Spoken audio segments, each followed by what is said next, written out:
Good morning friends. आज के video में देखना है प्रकाश के परावर्तन तथा अपवर्तन के बारे में। तो इससे आधारित और सारी चीजें पढ़ना, जैसे प्रकाश की प्रकृति, प्रकाश के परावर्तन, अपवर्तन, इससे आधारित नियम, लेंस, दर्पण, इससे आधारित फॉर्मूले, अपवर्तनांक, प्रतिबिंब का बनना, etc। इस तरह के बहुत सारी चीजें पढ़ने के बारे में। तो सबसे पहले जानते हैं प्रकाश क्या होती है।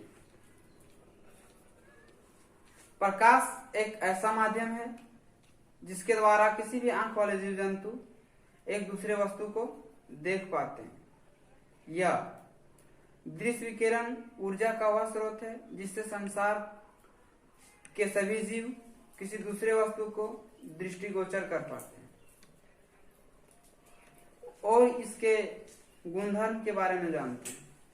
यह रिलेटेड है 1 मार्क्स का हमेशा परीक्षा में पूछ देते हैं। प्रकाश की प्रकृति का खोज न्यूटन ने दिया था और उन्होंने यह भी कहा था कि प्रकाश छोटे छोटे कणों से मिलकर बना है। उसके बाद इसके गुणधर्म बहुत सारे गुणधर्म हैं जिसमें कुछ पढ़ना है। यह विद्युत चुम्बकीय तरंग के रूप में गमन करता है। निर्वात में प्रकाश की चाल 3 × 10⁸ मीटर पर सेकेंड होती है।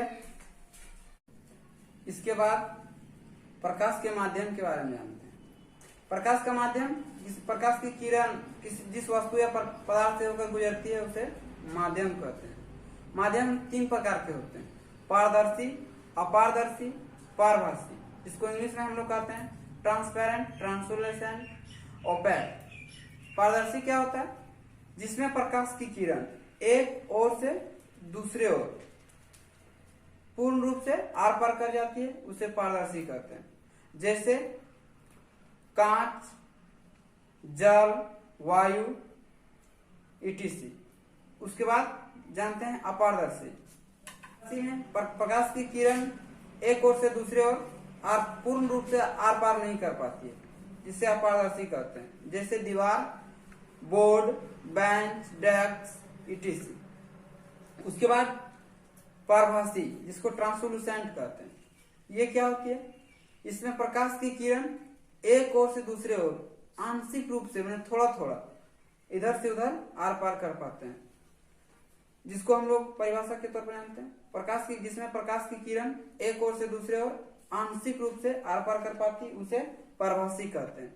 जैसे घिसा हुआ कांच, तेल लगा हुआ पेपर, धुआं भी एक पारभासी माध्यम है। इसका स्क्रीनशॉट या वीडियो रोककर आप लोग लिख सकते हैं। एक इंपॉर्टेंट टॉपिक, प्रकाश के परावर्तन यानी कि रिफ्लेक्शन ऑफ लाइट क्या होती है। ये परीक्षा में हमेशा पूछते हुए आ रहा है, तो देखते हैं क्या होता है रिफ्लेक्शन ऑफ लाइट।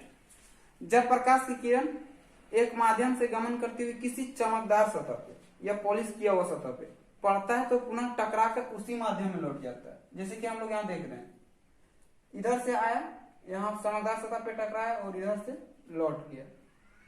ठीक है। और इसका एग्जाम्पल अभी के नए जुए वाले लड़के करते हैं। किसी कांच का टुकड़ा ले लेते हैं और अपने खिड़की से सूरज की रोशनी को लेकर टकरा कर बगल वाली की खिड़की में मैच कराते हैं और देखते हैं क्या कि वो बगल वाली जो है सो घर से निकल रही है या नहीं निकल रही है। उसके बाद देखते हैं आगे इसके नियम के बारे में। लॉ ऑफ रिफ्लेक्शन, प्रकाश के परावर्तन के नियम। इसके मुख्यतः 2 नियम होते हैं। पहला, आपतन कोण और परावर्तन कोण दोनों ही बराबर होते हैं। उसके बाद दूसरा नियम है आपतित किरण और परावर्तित किरण, और उसके बीच में डाला गया विलंब, तीनों एक ही तल पर होते हैं। यानी कि रिफ्लेक्शन, इंसिडेंट रे और रिफ्लेक्टेड रे और नॉर्मल, तीनों आपतन कोण दैट मीन्स ये एंगल, और परावर्तन कोण यानी कि ये एंगल, दोनों आपस में बराबर होते हैं। जैसा कि यहाँ देखिए एंगल I = एंगल R। ठीक है। हमेशा ये दोनों कोण जो होगा, आपतन कोण और परावर्तन कोण, आपस में बराबर होगा। उसके बाद नंबर 2 में दूसरा नंबर जो इसका नियम होता है वो देखते हैं। आपतित किरण यानी कि ये वाला किरण, ठीक है। उसके बाद परावर्तित किरण यानी कि इधर से जो जाएगा, ये आने वाली, ये जाने वाली, और इसके बीच में डाला गया विलंब यानी कि ये वाला विलंब, डाला गया विलंब, तीनों जो होता है वो एक ही तल पर होता है, यानी तीनों जो रहेगा सो एक ही जगह पर आएगा। अब आने वाली और जाने वाली में कुछ और नहीं समझ लीजिएगा। चलिए अब आप लोग इसको देखते हैं दर्पण के बारे में। कांच का वह परावर्तक सतह जिसका एक सतह लेपीय हो, यानी कि किसी भी कांच का टुकड़ा को एक सतह पेंट कर देंगे तो वह दर्पण बन जाएगा। दर्पण के दो प्रकार होते हैं, पहला समतल दर्पण, दूसरा गोलीय दर्पण। समतल दर्पण क्या होता है, यानी कि प्लेन मिरर। वैसे दर्पण जिसका परावर्तक सतह समान हो, यानी कि यही परिभाषा लेते हैं सम जोड़ तल, यानी कि सम मीन्स बराबर और तल मीन्स सतह, इसका परावर्तक सतह हमेशा बराबर होता है। अब कुछ इसका एग्जांपल देखते हैं समतल दर्पण के बारे में। समतल दर्पण यानी कि वैसे दर्पण जिसका एक सतह, जिसका परावर्तक सतह बराबर हो, यानी कि यही देख लीजिए परिभाषा में सम जोड़ तल, सम मीन्स बराबर, तल मीन्स सतह, यानी कि इसका परावर्तक सतह बराबर हो। उसके बाद अब देखते हैं इसका उपयोग दाढ़ी बनाने में। अब दाढ़ी बनाने में बोलिए तो लड़की लोग का, हम लोग का एग्जाम्पल कहाँ है, तो इसी के लिए यहाँ लिख दिए दूसरा एग्जाम्पल मेकअप करने के लिए। उसके बाद बहुरूपदर्शी। बहुरूपदर्शी में आप लोग फिल्म देखते हैं, एक हीरो रहता है, 12 को तस्वीर रहता है, तो इसका इसी का कमाल है, किसका, समतल दर्पण का। अब आप लोग जाते होंगे मेले में, अब मेले से दिखाता है एगो आदमी 4 गो मुंह, तो ऐसा हो सकता नहीं होता, क्यों, कारण इसका ये दर्पण का। समतल दर्पण जो होता है एगो आदमी रहता है, 12 को मुंह दिखा देगा तो लगेगा आपको नहीं कि सच्चों में दिखा रहा है। इस कारण बच्चा लोग जो होता है बहुत डर जाता है, पैसे कमाने के रूप में भी इसका एक पैसा बना लेता है, किसको, समतल दर्पण को। अब देखते हैं समतल दर्पण द्वारा बने प्रतिबिंब के गुणधर्म। पहला है इसमें बना प्रतिबिंब वस्तु के आकार के बराबर होता है, यानी कि जितना साइज का वस्तु रहेगा उतना ही साइज का प्रतिबिंब बनेगा। दूसरा में इसमें बना प्रतिबिंब हमेशा सीधा और आभासी होता है, यानी कि जैसे रहिएगा वैसे ही दिखेगा, माने साइज यदि नाक ऊपर में है तो नीचे नहीं दिखेगा, हाथ ऊपर है तो हाथ ऊपर ही दिखेगा।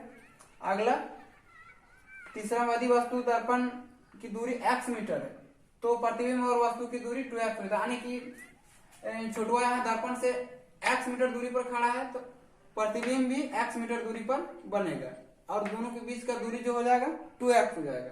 उसके बाद अगला देखिए, प्रतिबिंब दर्पण से उतना ही दूरी पर पीछे बनता है जितना दूरी पर वस्तु दर्पण से आगे होता है, यानी कि छोटुआ यहाँ से जितना दूर पर खड़ा रहेगा उतना ही दूर पर पीछे प्रतिबिंब भी उसका बनेगा।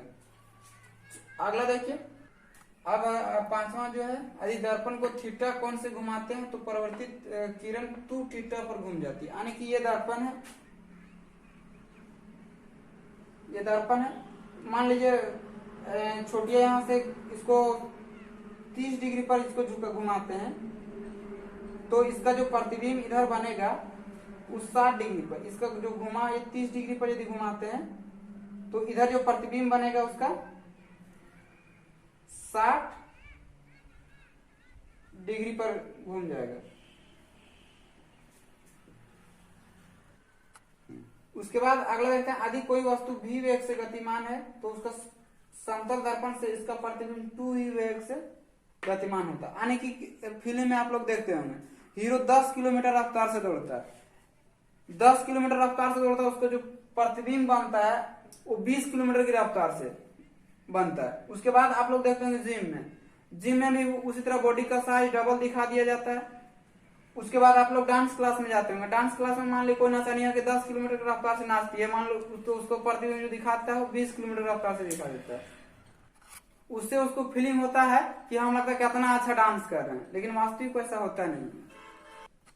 इसी तरह का और नेक्स्ट वीडियो में इसी तरह का एग्जाम्पल लेकर फिर से आ रहे हैं, आप लोग इंतजार कीजिए।